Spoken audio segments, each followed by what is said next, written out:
नमस्कार दोस्तों, स्वागत है आपका आज के मुख्य समाचार में, जिसमें फटाफट से ले चलते हैं आपको सभी सुर्खियों की तरफ। लेकिन उससे पहले दोस्तों, अगर आप भी देश में बढ़ती महंगाई के लिए भाजपा को जिम्मेदार मानते हैं तो वीडियो को लाइक करके अपना समर्थन जरूर दर्ज कराइए दोस्तों। और दोस्तों, सुर्खियों में आगे बढ़ने से पहले लाल बटन को दबा के चैनल को सब्सक्राइब कीजिए और घंटी बजाकर कमेंट में लिखिए जय हिंद। फटाफट से चलते हैं सुर्खियों की तरफ। हरियाणा के पूर्व मुख्यमंत्री हुड्डा का ऐलान, सरकार बनी तो 6,000 रुपए देंगे बुढ़ापा पेंशन। जी हाँ दोस्तों, हरियाणा के फतेहाबाद में रविवार को कांग्रेस की रैली में पूर्व मुख्यमंत्री भूपेंद्र सिंह हुड्डा ने कई बड़े ऐलान किए। उन्होंने घोषणा की कि प्रदेश में सरकार बनने पर 6,000 रुपए बुढ़ापा पेंशन देंगे और इस दौरान उन्होंने बीजेपी और जेजेपी सरकार पर भी जमकर हमला बोला। पूर्व सीएम हुड्डा ने कहा कि वर्तमान भाजपा जजपा सरकार पूरी तरह से फेल साबित हुई है। विकास, शिक्षा, रोजगार में जिले का साथ प्रदेश बुरी तरह से पिछड़ गया है और इसी के साथ स्कूलों में मास्टर नहीं है, अस्पताल में डॉक्टर नहीं है और ऑफिसों में कर्मचारी नहीं है जिन्हें बच्चों को पढ़ाना चाहिए, वो नशा कर रहे हैं। सरकार की संरक्षण में ये सब हो रहा है। रोज हत्या, लूट और डकैती की वारदातें हो रही हैं। कानून नाम की कोई चीज नहीं है। रोजाना नए नए घोटाले सामने आ रहे हैं और प्रदेश कर्ज में डूब गया है। दोस्तों, रुक करते हैं अगली बड़ी खबर की तरफ, जो कि जम्मू कश्मीर से जुड़ी आ रही है। महबूबा मुफ्ती का बड़ा बयान, कश्मीर में केंद्र की नीति विफल, गुपकार गठबंधन से डरती है सरकार। जी हाँ दोस्तों, पीडीपी प्रमुख और जम्मू कश्मीर की पूर्व मुख्यमंत्री महबूबा मुफ्ती ने एक बार फिर से केंद्र सरकार पर निशाना साधा है। नरेंद्र मोदी के नेतृत्व वाली केंद्र सरकार पर हमला करते हुए उन्होंने दावा किया कि कश्मीर में केंद्र सरकार की नीति विफल हो गई है और इसके मुताबिक महबूबा मुफ्ती ने कहा कि केंद्र सरकार गुपकार गठबंधन से डरती है, क्योंकि अगर हम साथ आए तो घाटी में उनकी भयावह योजना विफल हो जाएगी। उन्होंने कहा कि कश्मीर में केंद्र की नीति विफल हो गई है और उन्हें अटल बिहारी वाजपेयी और मुफ्ती मोहम्मद सईद की नीति पर वापस आना होगा। वहीं आपको बता दें कि जमीयत उलेमाए हिंद के समान नागरिक संहिता के खिलाफ प्रस्ताव पारित करने पर महबूबा मुफ्ती ने कहा कि इन्होंने अपनी बात रखी है और जिस समय मुल्क में हालात बिगड़ रहे हैं, मस्जिदों पर सवाल उठाए जा रहे हैं, तो ऐसे में हमारे कौम के लोग इकट्ठा होकर बात करेंगे तो अच्छी बात है। गौरतलब है कि जमीयत उलेमाए हिंद ने संवैधानिक अधिकारों से वंचित करने और एक नए समान नागरिक संहिता लागू करने के प्रयासों पर गहरी चिंता व्यक्त करते हुए प्रस्ताव पारित किया है।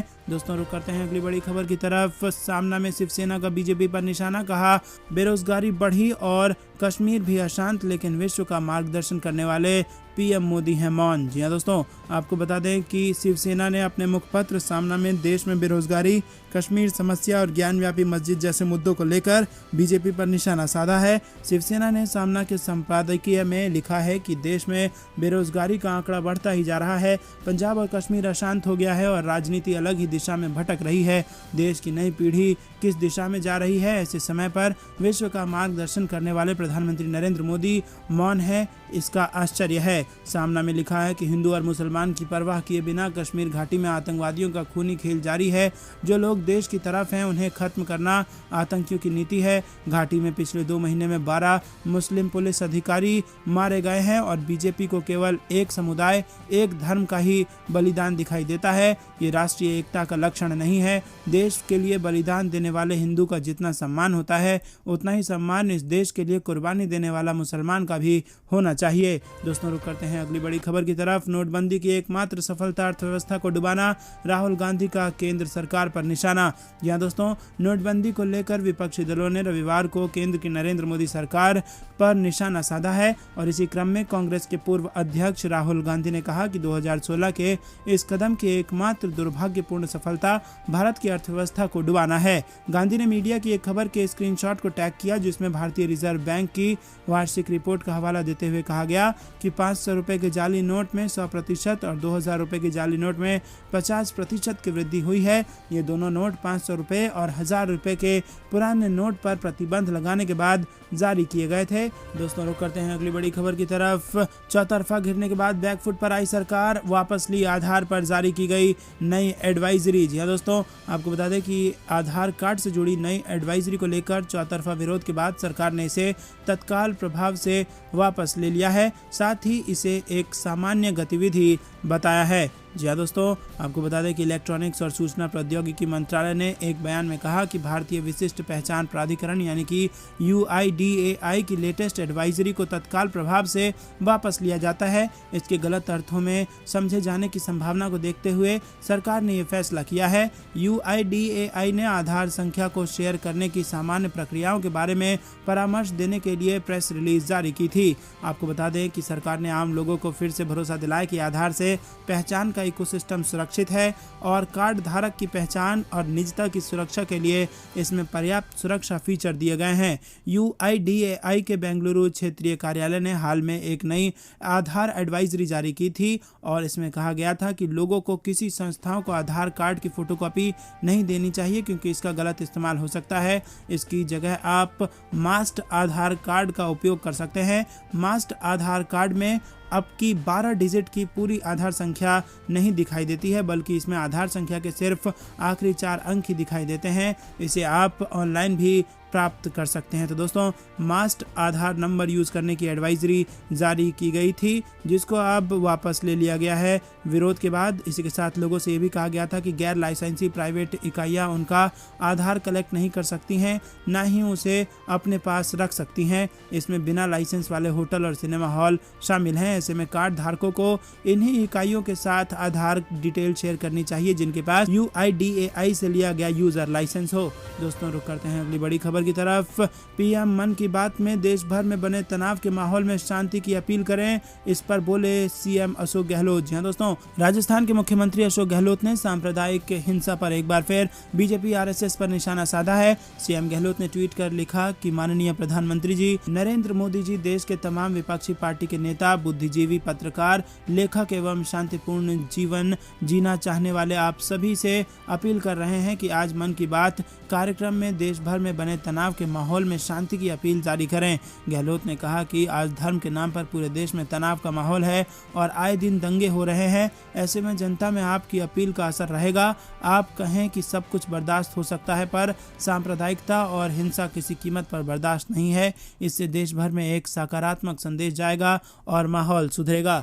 दोस्तों, रुक करते हैं अगली बड़ी खबर की तरफ। पंचायत चुनाव में हिंदुओं पर फोकस। कमलनाथ बोले, मुझे हिंदू होने पर गर्व, पर मैं बेवकूफ नहीं। जी हाँ दोस्तों, पूर्व मुख्यमंत्री कमलनाथ ने कहा कि गर्व से कह रहा हूं कि मैं हिंदू हूं, लेकिन मैं बेवकूफ नहीं हूं।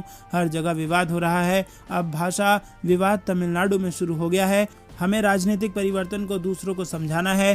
कांग्रेस प्रदेश अध्यक्ष कमलनाथ ने कहा कि ग्राम पंचायत चुनाव में मध्य प्रदेश की शिवराज सरकार ने अन्य पिछड़ा वर्ग के साथ अन्याय किया है और अब तक जो स्थिति सामने आई है उसमें पिछड़ा वर्ग को मुश्किल से 9 से 10% आरक्षण मिलता हुआ दिखाई दे रहा है, जबकि 1993 के पंचायत चुनाव अधिनियम में स्पष्ट प्रावधान है कि यदि किसी जगह पर अनुसूचित जाति और अनुसूचित जनजाति की कुल आबादी 50% से कम होती है तो वहाँ भी OBC को 25% आरक्षण दिया जाएगा।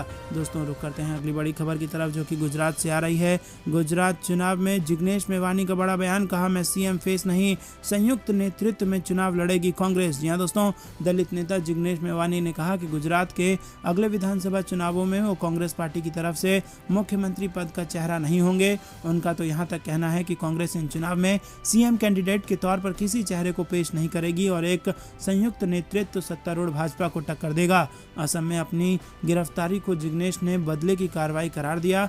गुजरात के निर्दलीय विधायक जिग्नेश मेवानी आधिकारिक तौर पर कांग्रेस में शामिल नहीं हुए हैं, लेकिन पार्टी के साथ निकटता से काम कर रहे हैं। उन्होंने कहा कि गुजरात में अगर कांग्रेस चुनाव जीतती है तो सरकार का नेतृत्व करने के लिए जन आंदोलन से उभरने वाले किसी चेहरे को मुख्यमंत्री बनाया जाना चाहिए।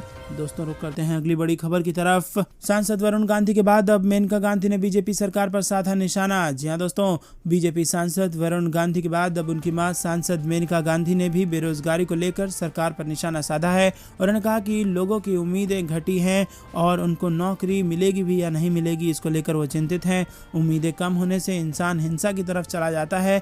मेनका गांधी शनिवार को बरेली में जिला पंचायत अध्यक्ष रश्मि पटेल के आवास पर पहुंची थी। BJP सांसद मेनका गांधी ने मीडिया से बात करते हुए कहा कि कोविड के बाद देश के बहुत ज़्यादा बेरोजगारी देश में बढ़ी है और बेरोजगारी खत्म करने के लिए कोई ध्यान नहीं दिया जा रहा। इतना ही नहीं, बेरोजगारी बढ़ने के साथ साथ अब लोगों को उम्मीद भी नहीं रही कि सरकारी नौकरी मिलेगी भी या नहीं। दोस्तों रुक करते हैं अगली। देवबंद तक पहुंचा ज्ञानव्यापी का मुद्दा, अधिवेशन में एकत्र हुए देश भर के उलेमा। जी हाँ दोस्तों, देश विदेश की मीडिया की सुर्खियां बनी ज्ञानव्यापी को लेकर मस्जिद की लड़ाई अब उत्तर प्रदेश के देवबंद तक पहुंच गई है। देश में विभिन्न धार्मिक स्थलों को लेकर बढ़ रहे विवाद, कॉमन सिविल कोड और मुल्क के वर्तमान हालात को लेकर जमीयत उलेमाए हिंद का 2 दिवसीय इजलास ईदगाह के मैदान में शनिवार को शुरू हो गया। वहीं आपको बता दें कि देश के कोने कोने से करीब 4000 से ज्यादा प्रमुख उलेमा शिरकत कर अहम मुद्दे पर यहां चर्चा करते हैं और इस अधिवेशन के दौरान कई प्रस्ताव भी पारित किए जाएंगे। अधिवेशन में देश भर के दिग्गज उलेमा और गवर्निंग बॉडी के सदस्य देशव्यापी प्रमुख समस्याओं को लेकर मंथन कर रहे हैं। आपको बता दें कि ईदगाह मैदान के बीचों बीच तकरीबन 5000 लोगों के बैठने की क्षमता वाले पंडाल के नीचे यह अधिवेशन चल रहा है।